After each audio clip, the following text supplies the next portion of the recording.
오직 성령이 너희에게 임하시면 너희가 권능을 받고 예루살렘과 온 유대와 사마리아와 땅끝까지 이르러 내 증인이 되리라. 그 교회 본질적인 소명과 사명을 위해서 1월 초에 이제 저희 한어 청년부 담당하시는 진남조 전도사님과 두 자매 장하늘, 장아람 이렇게 세 분이 저희 교회가 짓고 세운 교회들 선교를 위해서 다녀 선교 보고를 했는데 일부 때에도 저에게 큰 감동을 주는 그런 선교 보고가 있었습니다.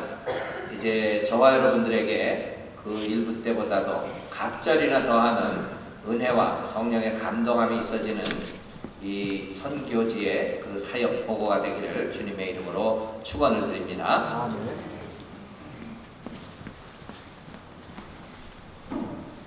안녕하세요. 저는 파라과이 선교를 다녀온 장하늘이라고 합니다. 산타니에 있는 베델교에서 3일간 BBS를 했었습니다. 75명의 아이들과 14명의 선생님이 함께하는 뜻깊은 시간이었습니다. 8시 예배를 드리기 위해 6시부터 예배를 사모하며 모여드는 아이들을 보며 하늘문이 열리는 것을 체험했습니다.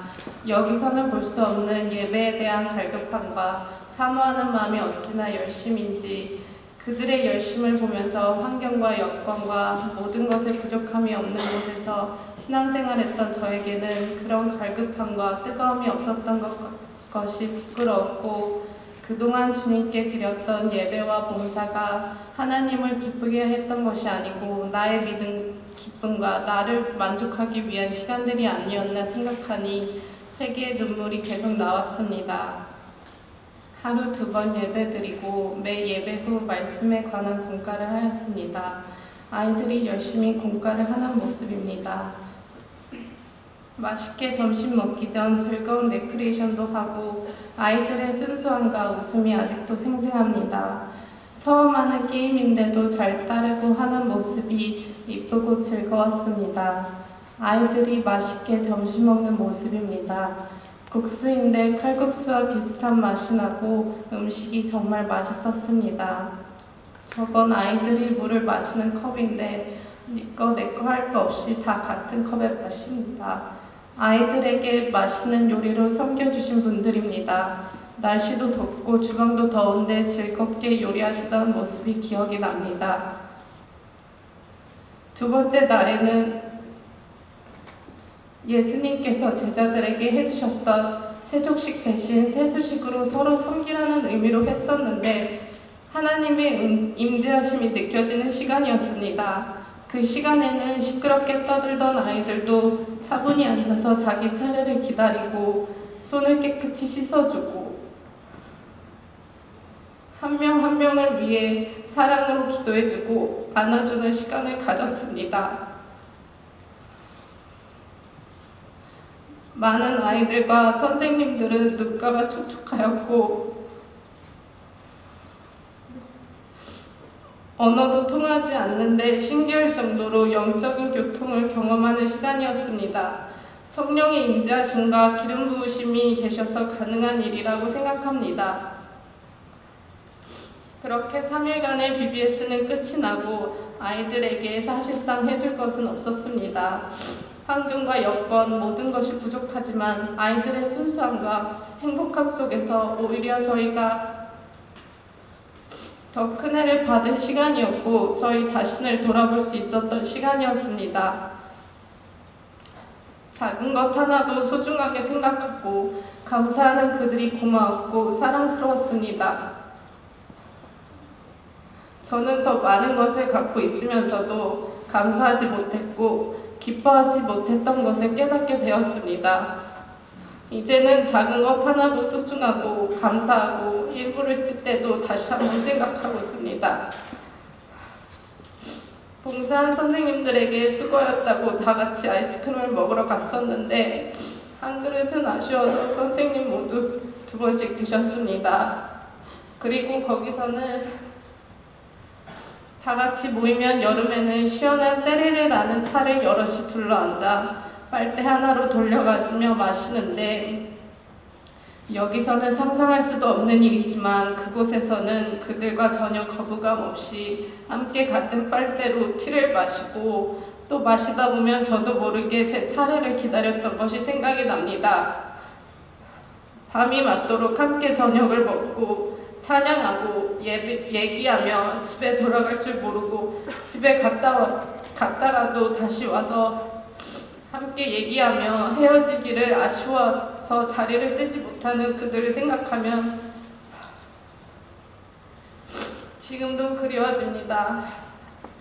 26년 전 우리 교회가 파라과이 땅에 심어놓은 겨자씨가 복음의 미랄이 되어서 많은 열매가 되었습니다. 그러나 아직도 그곳에는 우리의 손길이 필요하고 우리의 물질과 우리의 기도와 사랑이 필요한 것입니다.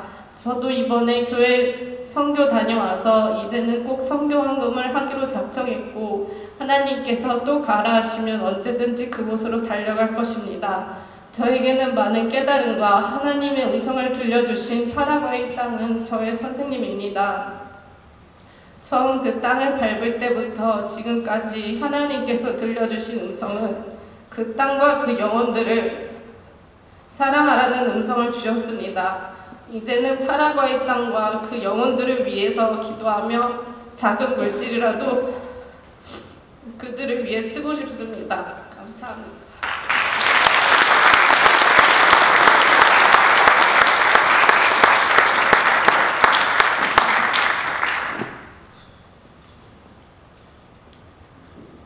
안녕하세요. 저는 지난 6일부터 16일까지 열흘간 파라과이 단교 선교를 다녀온 자아람입니다. 저에게 이번 선교는 매우 특별한 시간이었습니다. 첫 단기 선교를 떠나는 것이기에 많은 걱정과 큰 기대하는 마음이 가득했습니다. 저희가 참석하게 된 첫 일정은 토요 청년 예배였습니다. 저희 숙소가 있는 대대교회에서 예배가 드려졌고 현지 사역자들과 만나는 첫 모임이었습니다. 예배는 찬양으로 시작되었고 파라과이의 폭염을 이기지 못할 정도로 뜨거웠습니다. 설교 말씀 전에 드려진 특송으로 예배는 더욱 성령 충만하였습니다. 저희는 주일 아침 그곳의 연중 행사인 침례식에 참석하기 위해 아침 일찍 우르부카로 출발하였습니다. 침례식 전 저희는 우르부카에서 섬기고 계시는 목사님들을 만나 준비한 후원금과 선물들을 전해드렸고 엘리 선교사님을 통해 현지 교회들의 사정을 들을 수 있었습니다. 침례식은 기술학교에서 5분 거리인 시내가에서 진행되었습니다. 각 교회에서 모인 8명의 교인들이 6명의 목사님께 침례를 받고 새롭게 주님 안에서 거듭났습니다.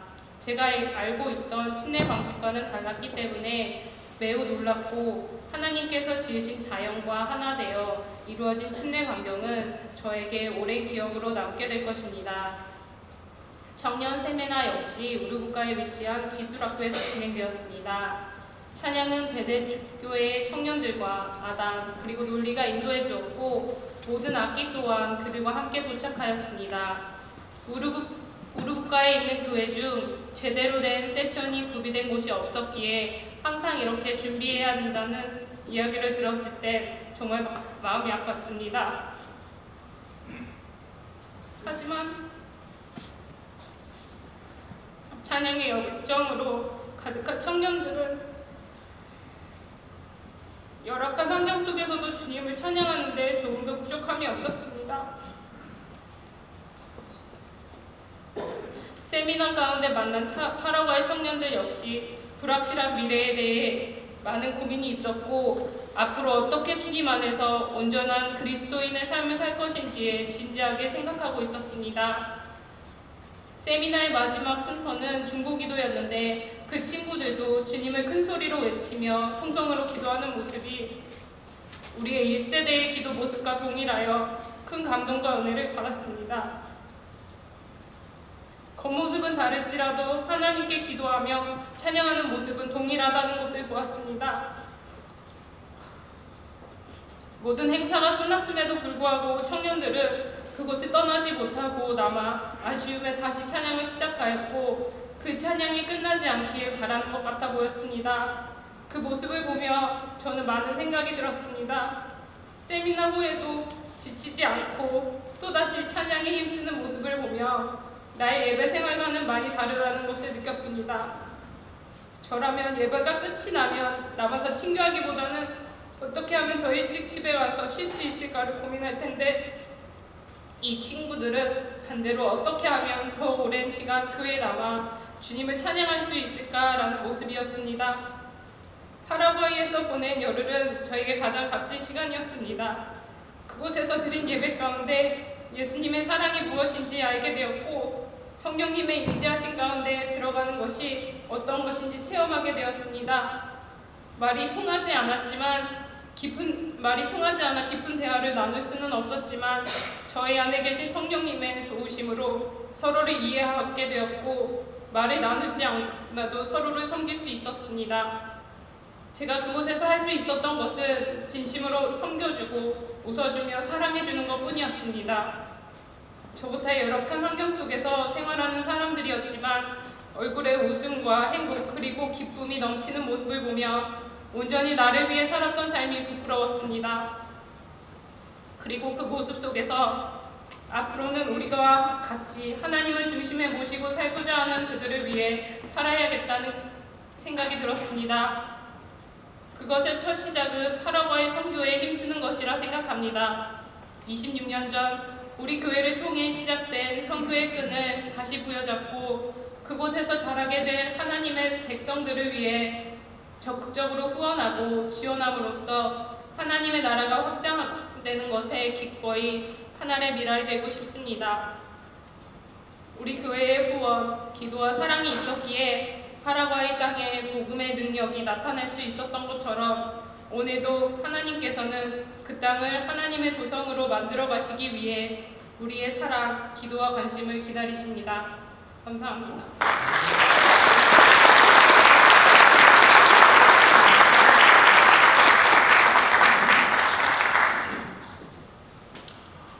저희 셋은 파라과이 토요일 오전에 도착했습니다. 토요일 오전에 도착했는데 토요일 저녁에 청년 집회를 참석했고요.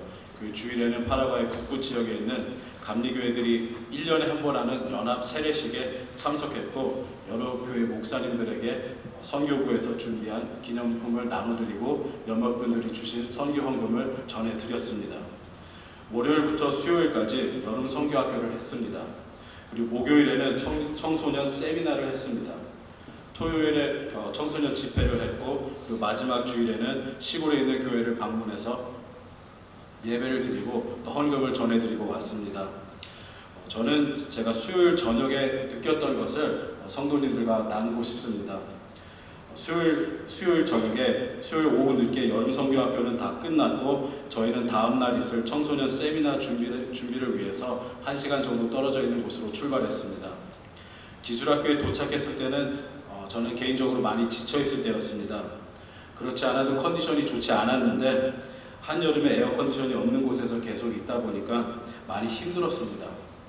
참고로 말씀드리자면 파라과이는 1월이 제일 덥고 아이들의 여름 방학 기간이라고 합니다. 그래서 저녁 식사하기 전에 기술학교에서 그늘이 있고 가장 시원하고 쉴 곳을 저는 찾아 헤매고 있었습니다. 그리고 벤치를 찾아서 쉬고 있는데 쉬고 있을 때 제 눈에 벽에 붙어있는 플라크가 눈에 들어왔습니다. 제가 스페니쉬를 잘 못하지만 플라크에 적혀있는 내용을 대충 해석할 수 있었습니다. 2008년도에 뉴저지 연합교회가 이 기술학교를 세웠다는 내용인 것 같아서 엘리 선교사님에게 물어봤는데 엘리 선교사님께서 맞다고 하셨습니다. 저는 그때 적잖게 놀랐습니다. 저는 가만히 있는 것도 너무 더워서 힘들었는데 어떻게 이곳까지 오셔서 벽돌을 쌓고 기술학교를 지으셨을까, 그 생각을 했을 때 굉장히 큰 감동을 받았습니다. 저는 우연히 발견한 플라크를 보고 기술학교는 우리 교회가 다음 세대에게 물려줄 수 있는 귀한 믿음의 유산이 되겠다는 생각이 들었습니다. 파라과이 가는데 14시간 걸렸습니다.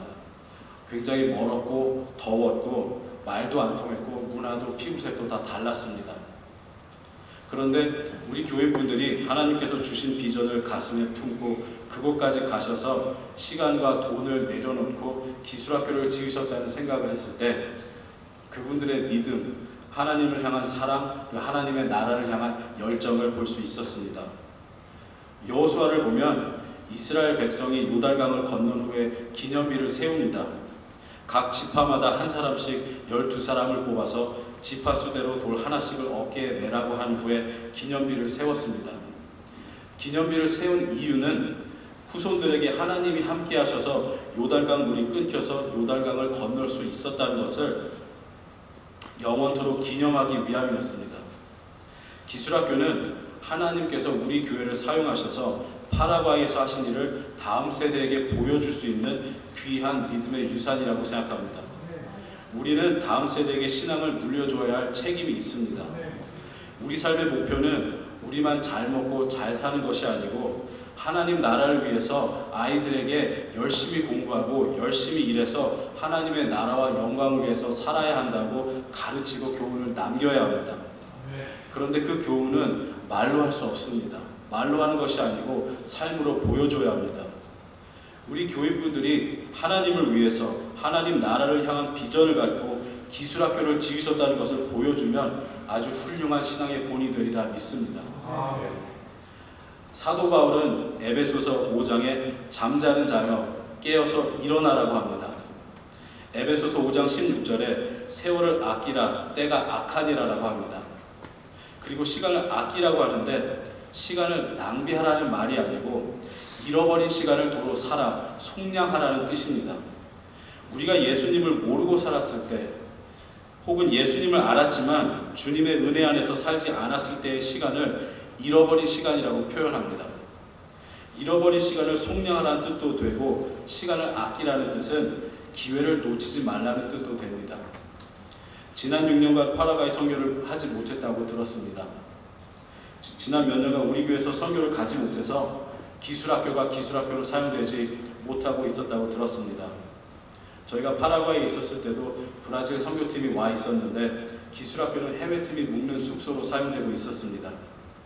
우리 교회에서 선교를 하지 못하고 있어서 파라과이 감독님이 임의로 기술학교를 숙소로 사용하고 계셨습니다.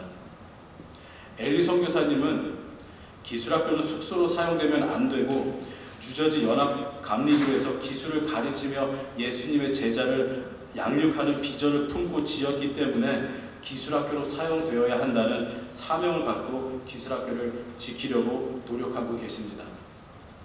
기술학교는 매우 귀한 믿음의 유산이라고 생각합니다.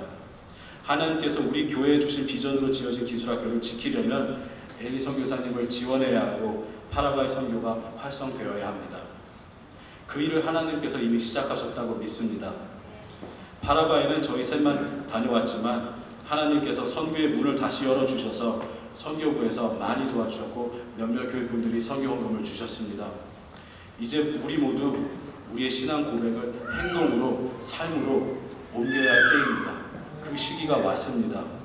그래서 우리 교회가 다시 한번 선교에 불이 붙어서 하나님께 쓰임받는 멋진 교회가 되기를 예수님의 이름으로 축원합니다.